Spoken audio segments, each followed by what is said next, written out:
नमस्कार विद्यार्थी मित्रांनो, बघा गणित झालं, इंग्रजी झालं, आता मराठीचा आपण एक छोटासा घटक बघूया. याच्यामध्ये तुम्हाला उत्तरावरील प्रश्न, लिंग, एकवचन, अनेकवचन, समानार्थी शब्द, विरुद्धार्थी शब्द यावर आधारित प्रश्न स्कॉलरशिप परीक्षांमध्ये विचारले जातात. परंतु बघा, समानार्थी शब्द हे जे शब्द आहेत, म्हणी वगैरे, या पाठ करून करून दररोज थोड्या थोड्या पाठ करून ज्या आहेत ना त्या होऊन जातात परीक्षेपर्यंत. त्यामुळे त्याचं एवढं टेन्शन घ्यायचं नाही. फक्त दररोज 7-8-10 7-8-10 असे वाचत राहायचे आणि उजळणी करत राहायची. आपण ते पण सुरू करू, तेव्हा त्याची टेस्ट आणि दररोज 10 शब्दांचा व्हिडिओ हे तुम्हाला भेटेल. आपण ह्या टॉपिकवर आता येऊया. वर्णमाला, त्याच्यावर वर्णानुक्रमे शब्द लावणे, अशा प्रकारचे प्रश्न तुम्हाला परीक्षेत विचारले जातात. इंग्रजीमध्ये यालाच अल्फाबेटिकल ऑर्डर असं म्हटलं जातं. काय म्हणतात? अल्फाबेटिकल ऑर्डर म्हणजे शब्द वर्णानुक्रमे लावणे. आता हे जे आहे, ही वर्णमाला तुम्हाला पाठ पाहिजे. आता तुमचं जे हे चौथीचं पुस्तक आहे स्कॉलरशिपचं, या पुस्तकाचा आधार घेऊन मी ही वर्णमाला या ठिकाणी लिहिलेली आहे. परंतु अजून पुढे जसं जसं तुम्ही जाणार तर याच्यामध्ये बघा क्ष आणि ज्ञ जे आहेत हे संयुक्त वर्ण आहेत. कारण याच्यामध्ये जोड शब्द आहेत थोडक्यात, हे लक्षात घ्या. आणि ही वर्णमाला लक्षात घ्या.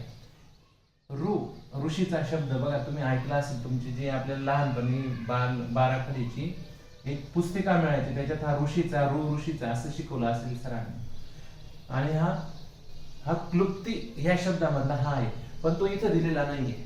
त्यामुळे त्या पुस्तकात जे आहे तो आधार घेऊन आपण ही वर्णमाला लिहिलेली आहे. ठीक आहे, याचा विचार आपण आता करणार नाही. पुढे जाऊया की हे जे आहेत एवढे, हे इथून इथपर्यंत बघा किती आहेत? 1 2 3 4 5 6 7 8 9 10 11 12 13 14. हे एकूण किती स्वर आहेत मराठीमध्ये? 14. पूर्वी बाराखडी म्हणायचे. जे तुमचे आजी आजोबा किंवा पप्पा असतील ना, मोठे मोठे दादा वगैरे असतील, त्यांच्या वेळेस बाराखडी होती. पण आता ही 14 खडी झालेली आहे. 14 खडी, कारण की इंग्रजीमधनं 2 स्वर आलेले आहेत आपल्या मराठी याच्यामध्ये. तो म्हणजे हा एक आहे ॲ आणि दुसरा आहे हा ऑ. हे 2 स्वर आलेले आहेत बघा. कारण कॅट, बॅट, नंतर कॉमन, हे इंग्रजीमधले जे बोलण्याचे शब्द आहेत त्याच्यात हे वापरले जातात.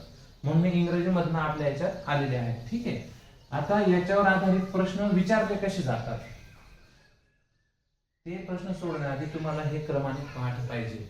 अ आ इ ई उ ऊ ए, नंतर हा नवा आला ॲ, मग ऐ, ओ, ऑ, औ, आ, अशा पद्धतीने हे. आणि हे क, ख, ग, घ, हा जो आहे एवढा हा भाग, हा काय अनुनासिक म्हणतात त्यांना.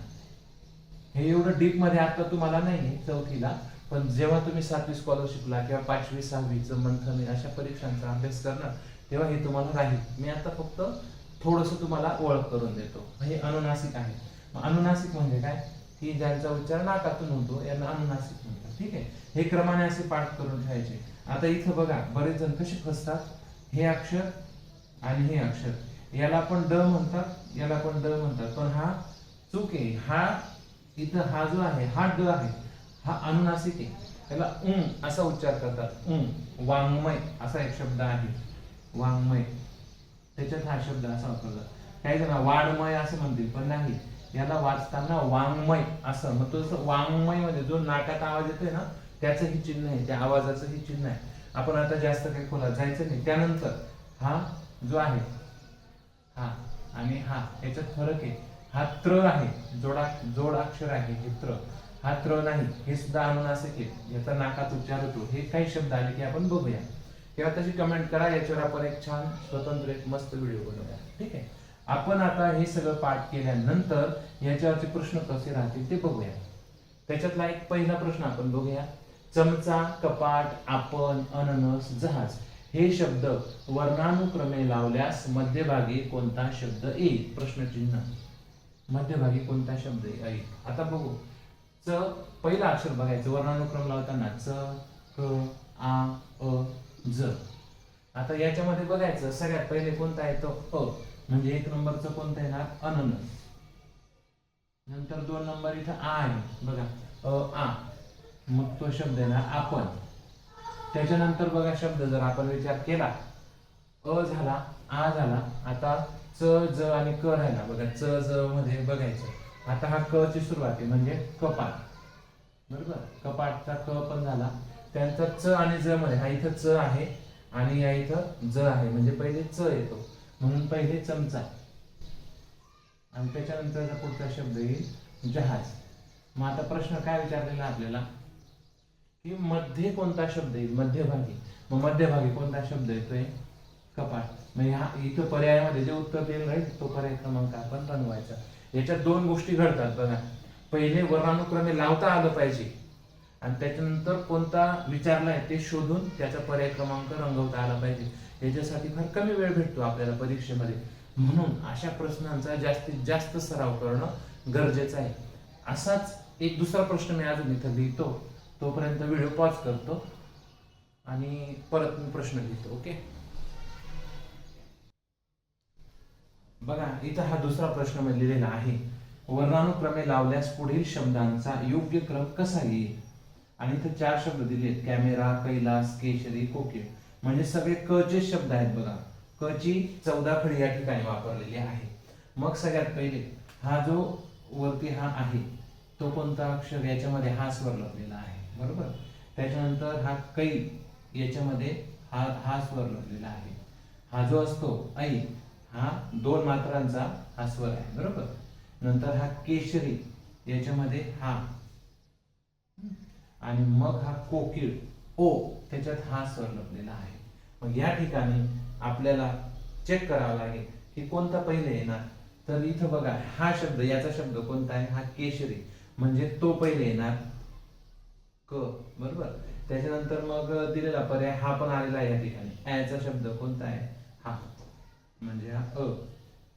त्याच्यानंतर दिलेला आहे कै, कैलास, 2 मात्रे आहेत ना, म्हणजे हा. बरोबर ना, कैलास शब्द कोणता आहे, ब. आणि त्यानंतर मग उरलेला जो आहे तो येणार 4 नंबरला, क अ ब ड. इथं बघा एक आयडिया करायची, ही वर्णमाला जर तुम्हाला पाठ असली बरोबर तर हे लिहून घ्यायचं. हा ऍ आहे ना, याचा कोणता स्वर आहे, ऍ. इथं आई आहे, म्हणजे याचा कोणता येणार, हा. केशरीचा हा, आणि कोकिळेचा काय येणार, ओ. मग वर्णमाला जर पाठ असली आपल्याला तर हे लगेच कळेल की हा 1 नंबर येणार. बरोबर ना, हा 2 नंबर येणार, हा 3 नंबर आणि हा 4 नंबर. मग त्याचे कोणते शब्द आहेत ते शोधायचे आणि तो पर्याय लिहून टाकायचा. ह्या प्रश्नांना फार काळजीपूर्वक सोडावं लागतं, कारण हे डोकं खाणारे प्रश्न असतात, फसवणारे प्रश्न असतात. त्यामुळे असे प्रश्न जर आले परीक्षेत तर एकदम लगेच सावध व्हायचं आणि तो प्रश्न एकदम लक्षपूर्वक सोडवायचा. याच्यावरची चाचणी तुम्हाला आपल्या व्हॉट्सअप ग्रुपवर मिळेल. आणि तोपर्यंत व्हिडिओ बघा, चॅनल सबस्क्राईब करा, अधिकाधिक लोकांपर्यंत हे चॅनल पोहोचवा, म्हणजे त्यांना पण फायदा होईल. आणि व्हिडिओ खाली कमेंट करायला विसरू नका. धन्यवाद.